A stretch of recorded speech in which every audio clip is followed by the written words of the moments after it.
Hi students, I'm just going to work through a couple of your homework problems to make sure that you know how to use the graphing utility in MyMathLab.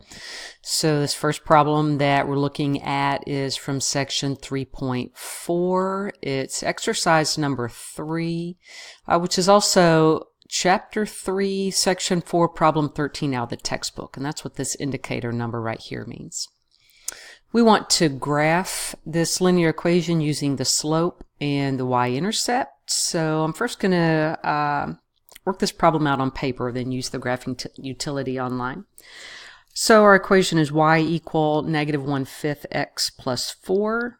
If we substitute x equals 0, then our x term disappears and we have y equal 4. If we plot the point 0, 4, that's the y-intercept. And it's always a good point to start with when your equation is given in slope-intercept form. To find another point on this line, we might just count off the slope. Remember that the slope is rise over run, so that rise, or in this case a fall, I'm going to attach that negative movement to the y value. So from this coordinate 0, 4, if we fall 1 and run 5, then we're going to locate the point 5, 3. And that's going to give us a second point on the line.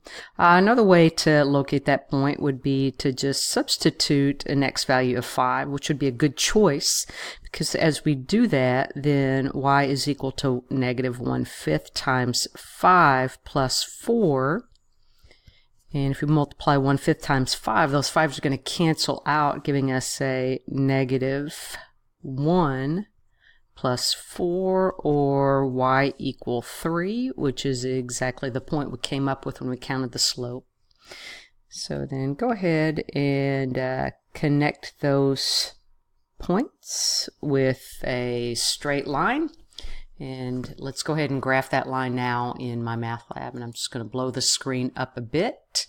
Going to choose my line template and start by plotting the point 0, 4.